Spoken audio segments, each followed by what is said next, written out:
Welcome to the Bar Exam Toolbox podcast. Today we're talking about studying for the bar, the biggest closed book test you'll ever take, when you haven't taken many closed book exams. Your Bar Exam Toolbox hosts are Alison Monahan and Lee Burgess, that's me. We're here to demystify the bar exam experience so you can study effectively, stay sane, and hopefully pass and move on with your life. We're the co-creators of the Law School Toolbox, the Bar Exam Toolbox, and the career-related website Career Dicta. Alison also runs the Girls Guide to Law School. If you enjoy the show, please leave a review on your favorite listening app and check out our sister podcast, the Law School Toolbox podcast. If you have any questions, don't hesitate to reach out to us. You can reach us via the contact form on barexamtoolbox.com, and we'd love to hear from you. And with that, let's get started.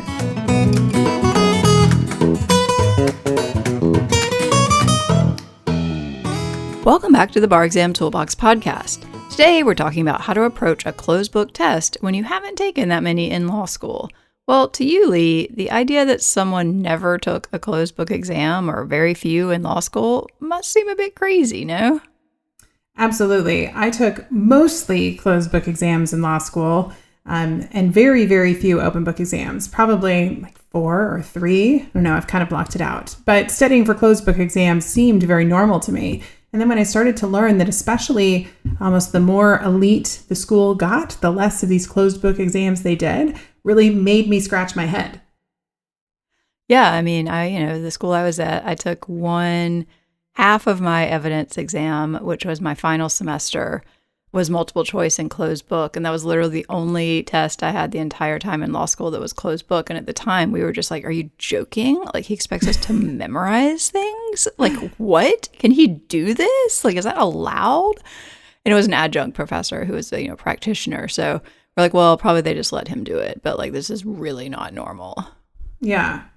And I think the pandemic made it even more common to have open book tests because everyone was taking them at home. Right. And it's much harder to proctor a closed book test than an open book test.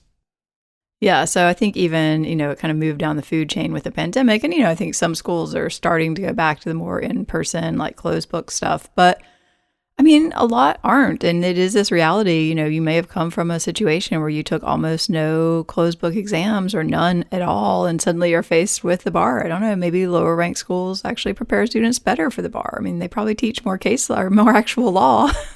Yeah, I think sometimes lower ranked schools are more concerned about their bar passage rates because I think that really influences admission a lot of times and how people really look at a school. If I go to this school, is it going to prepare me to sit for the bar?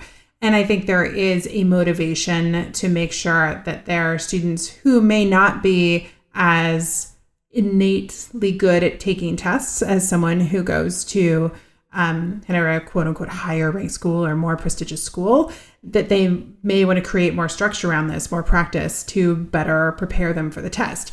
So it's possible that sometimes you've got students at these, kind of lower ranked schools who've done a lot more bar prep by the time they get to the bar prep season.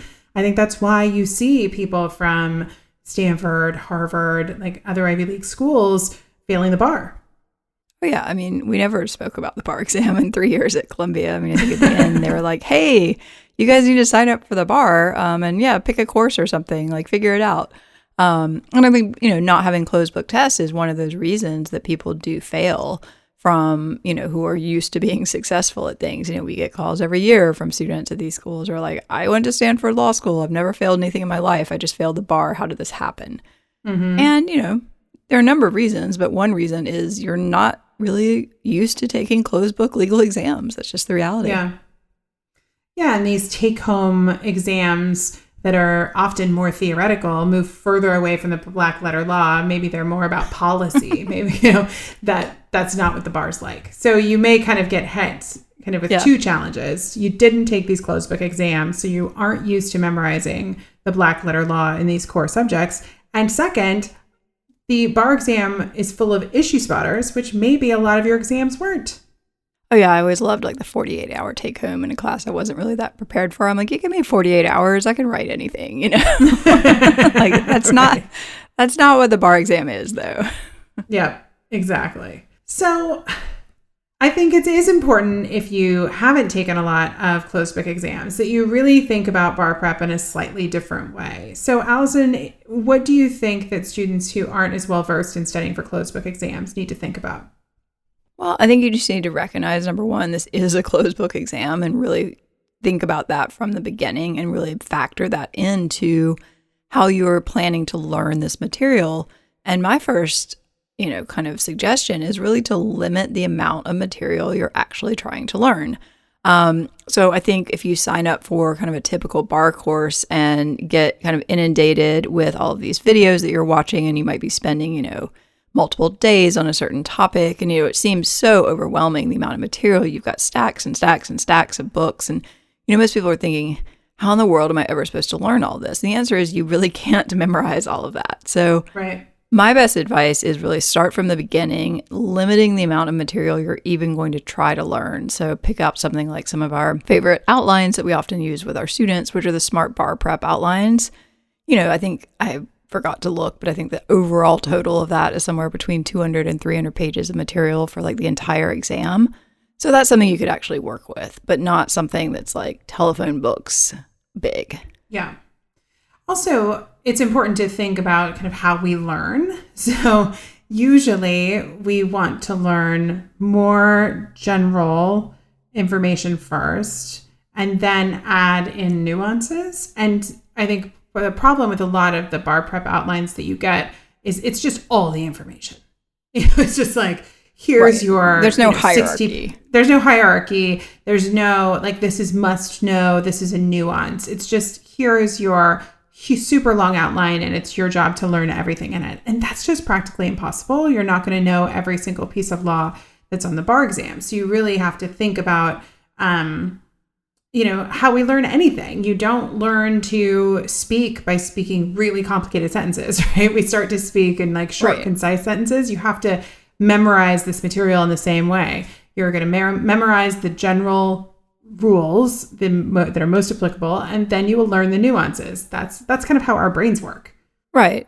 Sometimes I think about it as almost like 3 categories that we're talking about of the law. There's the stuff that you actually need to know word for word, element by element. You can write it down repeatedly. You're not going to make any mistakes. That's sort of category 1.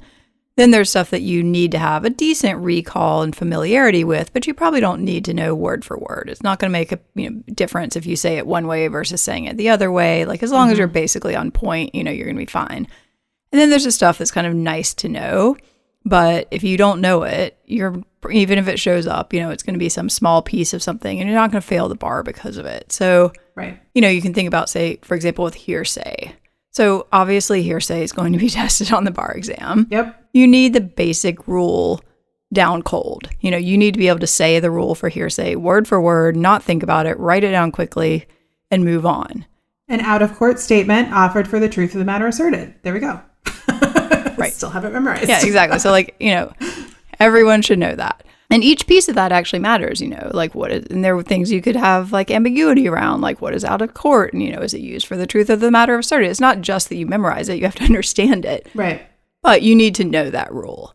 But then once you get into the hearsay exceptions, you'll notice if you pay attention, some of these have basically never been tested on an essay. Mm-hmm. Other ones show up very frequently. So I would put in category 2 the things that show up frequently. You need to recognize them. You need to be able to write them down. You need to be familiar with them. And then you have these other ones where it's like, okay, if say half the list shows up frequently and half of it doesn't, then the ones that don't, you want to look at them, but you don't need to memorize them necessarily word for word. In addition to that, I would say if you're studying for the California bar, you also want to think about the heavily tested distinctions. Like if we're staying in the realm of evidence, the California essays test both the California rules and the federal rules.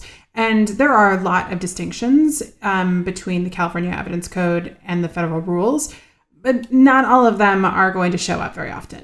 There are some that are tested more than others.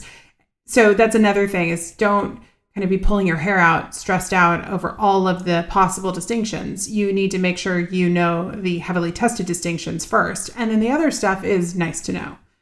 Right. It's not going to sink you on the exam if you don't know one thing that's literally never shown up before in the entire history of the California bar exam. Right. I mean, it might, but it's unlikely. Right. I mean, it could show up, but the odds of it being like the only focus of a question, pretty unlikely. And even then, you'll be familiar that, oh yeah, I vaguely recall something like this. Make up a rule that sounds about right and move on. Right. People might be wondering, where can they find this information? Like, how do we know when we say, well, some stuff is more heavily tested? Well, you've got a number of different resources. For the essays, which also folds in some of the MBEs, the Smart Bar Prep outlines do talk about what's heavily tested, especially on the essays. So I think that's a great resource. You can use our Brainy Bar Bank tool, which is a bank of essay questions that you can sort by frequency. So if you want to see, in hearsay, how many essays talk about dying declaration, we can tell you that. We can tell you if dying declaration is heavily tested or not. So the tool can be really useful as far as drilling those most heavily tested issues and also helping you practice the most heavily tested issues. The NCBE for the multiple choice also has a frequency analysis that they produce to kind of give you some general ideas about what is the most heavily tested for all of the MBE subjects. Hearsay is one of them. So if hearsay makes you anxious, it's not just a good example. It's something that's incredibly heavily tested on multiple areas of the test. So that will also kind of help, point you in a direction. I think it really is important to remember that there are only so many MBE questions that can show up on like any given subject and topic within that subject. And so, if they tell you that 30% of the questions in evidence are going to be on hearsay, you should believe them and realize that that's a good use of your time. Right, exactly. Like they are going to be testing you on that. Yes. Yeah, and I think the NCB one doesn't dive into like the level of detail that you would get from some of these other sources, but just for an overview, I think, of what to worry about, I think it can be really helpful because I think that is the mindset you need to have with this is, what do I need to be worrying about? All things are not equal. Even if they are presented to me as being equal, they are not equal. So you need to really sit with this and say, okay, this is the body of material I think I can learn word for word. This is what I'm going to be like very familiar with. And then this is the stuff that I'll probably read through once and not really think about again. It's also important to look at what is heavily tested if it's a subject you did not take in law school. True. And I think this comes up a lot. So if you're really concerned about, I hope everybody took evidence. I know that not all schools require it, but I really hope you took it. If you're listening to this and you're still in law school, you should definitely take evidence. Take evidence, please. Take evidence. It's an important one. Anyway, but let's say you didn't take wills and trusts. Now, wills and trusts is not on the multiple choice, which is great. But if you didn't take it, you could just sit with a huge outline and try and memorize all the wills and trust stuff. Or you could start with what's the most heavily tested law in wills and trusts, which is what I would do, because that's the stuff that you're most likely to see. And then through additional practice, you're going to get nuance after nuance. But the way to figure out what is the most important stuff is to just practice what shows up on the test over and over again. They can only get so creative writing these questions, even if it's a subject you haven't taken. And I think wills and trusts is a good example. I think also community property in California is a good example of this sort of idea and technique. Is I hadn't taken any of these questions, either of these classes. And so what you mentioned earlier about kind of starting with the big picture and working your way down, you can start with essentially creating an attack plan to these topics where, after your first sort of read through of the material, you're thinking, okay, how would these issues show up and how would I approach them if they do? And when you look at it that way, both of those topics lend themselves really well to sort of a brief attack plan that you memorize, because as you said, they're just not that many things. And if you're talking about wills and trusts, like, is there a will? What are the terms of the will? Did they change the will? Okay, those are kind of the will. What if there's not a will? What do you do? And then it's like, who gets to inherit? Like, there's a limited universe. Is it, this adopted child or the natural child or the grandchild, whatever it is. I think if you're thinking about how would you move through these questions and then actually practicing them, you're going to be much better off than if you're just sitting kind of passively watching a lecture that's telling you everything you might need to know about this topic. Yes. And in UBE land, I would say family law probably is also something that a lot of people don't take. Even though if you want to be able to answer all the questions people have for you at a dinner party, you should definitely take family law. It comes up a lot. I just got text message questions this week from a friend looking for some family law direction. So like all of these topics that you haven't seen before, it's just such a good idea to start with this kind of overall general understanding of like, how do they test it and what is the attack plan? And in our Writing of the Week program, we do a concise video that kind of gives you that attack plan overview. So if you're not sure where to start, that can be another place to start. And then you can use some solid outlines. You can use practice questions, kind of drill down and try and see how to do the analysis in these different issues that exam questions cover. Like I said, they can only be so creative. I think these subjects that most people don't take are usually tested on the essays, and it's just hard to come up with lots of really interesting ways to test the same rules over and over again. There's a lot of repetition. Right. So through practice, you're going to start to understand how they test this law. Yeah, I think secure transactions in the UB world is another one of those. People like really freak out about it. I'm like, this is actually not that hard if you just sit down and you're like, all right, did they perfect or not perfect? Like, what was the order? Like, once you kind of get that down, there's not that much you have to actually memorize. And we kind of alluded to this several times, so I just want to draw it out for people. You should use practice to help you actually learn and remember things. Because if you've missed an issue on a practice question, you are going to see that issue the next time around versus you're just trying to learn a bunch of law and you're not really practicing using it. You're not actually you're not going to be able to issue spot these topics because you're not applying what you're learning. Exactly. And I think what goes along to that is through that practice, you want to add in some kind of drilling and memorization because you do want to start memorizing early. Please. Please early. Please. We're not talking like 2 weeks before the test. No, but it does take kind of an additional step to sit down and say, I'm going to apply this to memory. It takes writing it out. It takes making a flashcard if that works for you. Like it really means that you have to do something. I was actually thinking about this morning because I am studying French and I opened up my notes because I have a French class tomorrow. And I just kind of stared at them and had this moment of like, this isn't getting me anywhere. I needed to say it out loud to myself, write it down. I needed to do something to kind of get my brain internalizing it and memorizing it. It's just such a great reminder that so often for students sitting for the bar, like passively watching a lecture or looking at an outline seems to be kind of the way that they're going to internalize information. But for most of us, we need to kind of affirmatively do something to memorize it. We just can't just passively memorize. My kids can, but their brains are like sponges. Most of us aren't sponges anymore. We just can't memorize things that we've heard a couple of times. But even they do a lot of repetition in order to memorize things. Right. And kids will sort of play with the information, push it, pull it, and, that can be maddening if you're the grown-up where you're like, oh my gosh, would you please just put your shoes on and stop talking to me about the sock color? But that's how they're learning things. Right. Right.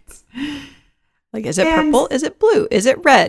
Oh my gosh. So true. The other thing you need to remember is if you didn't do a lot of this type of memorization in law school, you might need to go back to things that have worked for you in the past, maybe even in undergrad. True. So that could be mnemonics. I love a good mnemonic. That could be. I hate them. I know you hate them. It could be flashcards, which I hate, but a lot of people like it. Do you know I almost made French flashcards this morning and then was like, I shouldn't do that. That doesn't work for me. I'm still, my goodness, I teach this stuff for a living, but I was still like, but flashcards are so lovely. I was like, making flashcards does not work for me. Yeah, so see, funny. I'm down with the flashcards and those mnemonics that everyone knows about. I'm these don't even make, I can't even remember the letters, much less what they stand for. This is not effective for the way my brain works. For the flashcard, the flipping of it, that all works. So I think you've got to think about what works for you. And at some point in your life, you've had to memorize something. And so it might be, way back in the annals of history, you remember how it was that you memorized, the Gettysburg Address or whatever. Because there are different things, obviously, that work for different people. I think there's some general tips we can probably give that are effective pretty much across the board, I would say. But things are going to work better or worse. So let's talk about some general tips, and then we'll talk about some sort of specific learning style type things. What's a good general tip you have? Well, one of my favorite is handwriting things out. That handwriting rules, this does not mean typing them. This means old school. Right. Handwriting things out is incredibly effective at moving things into your long-term memory. There are studies, articles, you can Google and go into a deep dive. Although if you're studying for the bar, don't think it's a good use of your time. Just take our word for it that handwriting does help you memorize things. I was actually in a meeting yesterday and I was taking notes by hand, thinking about like how much more I was retaining by writing these notes down by hand, because I hadn't been in a meeting where I took handwritten notes, because most of my meetings are on Zoom now, and then you just take all of your notes on the computer because you're already on the computer. So it is really an effective way to retain information. So if that's not something you have been doing in law school, it can be a great thing to do. When I was studying for the bar, I just made kind of more and more condensed outlines by kind of handwriting them out, because I could really internalize the structure of the law that way. That just made a lot of sense to me. And so you have to kind of test what works for you, but it's a really good tip that works for most people, I think. Yeah, and I think you could even incorporate something like this into your study day, where you do a short period of, say, 30 minutes every single day, where you sit and write out, rules in a certain topic area or whatever it is. But just, again, like if you start that early, like 8 to 10 weeks into, 8 to 10 weeks before the exam, you will have built up a lot of memorization time. I think people get in a problem area when they try to memorize all the stuff in the last week or the week before, the last 2 weeks, and there's just not enough time for your brain to absorb this. Mm-hmm. So I think incorporating something like handwriting the rules out really from almost the very beginning of your study could be super effective. Mm-hmm.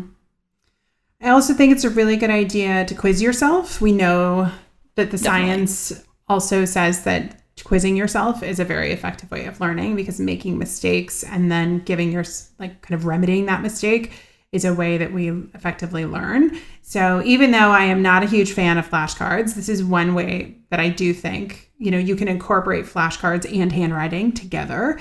If you have flashcards, you can have scratch paper and, have like one side of the flashcard says pre-terminated child, and then you flip it, before you flip it over, you have to write out the rule and then you flip it over. And if you're wrong, you rewrite out the rule maybe a couple of times to make sure that you memorize the right rule. So I do think, even with my disdain for flashcards, that there are some ways that you can use them to do this sort of quizzing that does move stuff into your longer term memory. Yeah, we've made some online quizzes for our students where, we basically black out certain words in commonly tested rules, and they have to fill in the words. So it's almost a little bit like the training wheels. Mm-hmm. But people have said it's very effective. And, we have them do that day after day after day and kind of see how are they doing. But there is good evidence that when you make that mistake and you see that you've made the mistake, your brain kind of stops and says, that's interesting. This is something that I've got wrong. Maybe I should look at this again. And that process actually puts the stuff into your head a lot more effectively than if you even got it all right to start with. So you want to be challenging yourself too. Yes. And we should note that this is not fun studying. This is the heavy lifting type of studying. Yeah. That quizzing yourself constantly and getting a bunch of stuff wrong can make you feel bad, and passively watching lectures can make you feel good. So you do have to be aware that if you are studying in this way, it is a more effective way to study, but it can often be a little bit more frustrating, and you have to be aware of that and just make sure that it doesn't get you down kind of emotionally, because you're doing the work that in the end is going to bring you much more progress. Well, and it's also more draining. So when I said, do this 30 minutes a day, I meant 30 minutes. I didn't mean 3 hours. Right. Right. I know.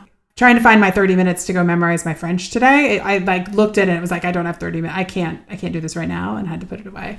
So now I have to go do my heavy lifting, which is going to be humbling, but I'm going to do it anyway because I have a growth mindset about it. That's right, Lee. Or at least I remind myself to have a growth mindset every day. You can do it. I have faith that you will study those French words. You will get them right eventually. And then at one point, you won't even think twice about it. Exactly. Another thing students often tell us is helpful is explaining the law, or this idea of kind of teaching it to someone or something. I mean, we have had students lecture their dogs, lecture their stuffed animals, whatever it might be. But explaining it or even using a whiteboard for some people is a really effective way to learn. And so, you can't really like memorize something and know how to apply it unless you really understand it. And if you can teach something, usually you do understand it. So that's another thing you can do. You could say to your dog, this is how hearsay works. This is how double hearsay works. This is my attack plan for hearsay. This is what happens if I have an out-of-court statement. This is the California distinction. Whatever it might be, the more you do that, it is going to internalize and you're going to have a deeper understanding of it.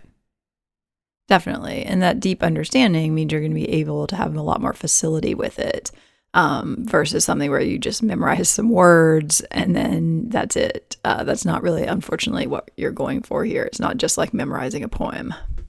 Yeah.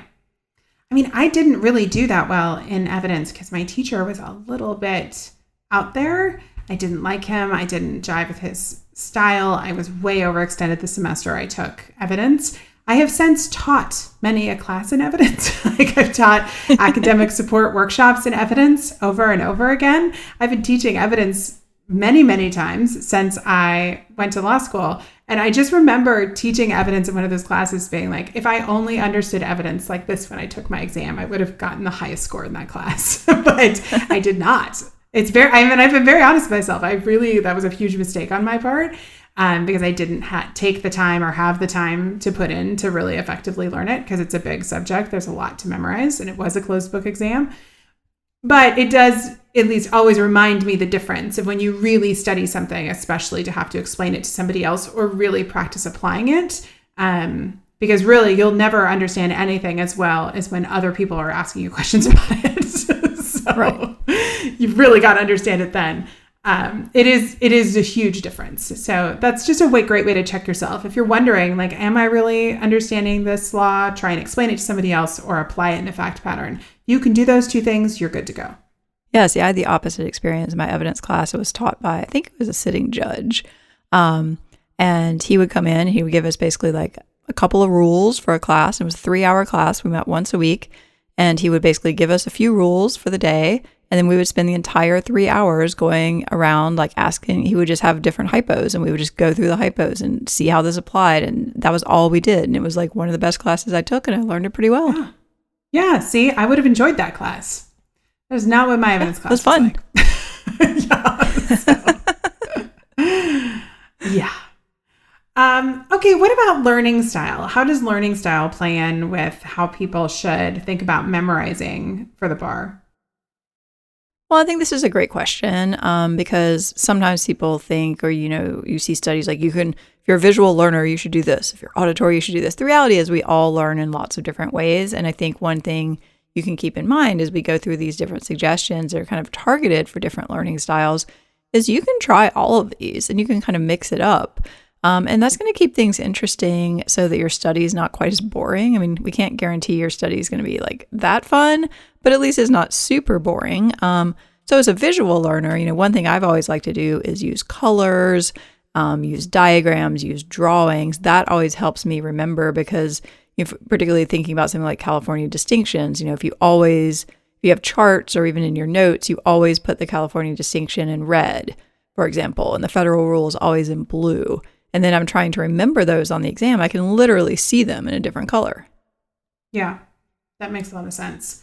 I think auditory learners, sometimes you want to record yourself kind of reading an outline and you can listen to them. I know a lot of people who commute who are auditory learners will do this and then listen to their recordings in the car, which I think is a great use of your time.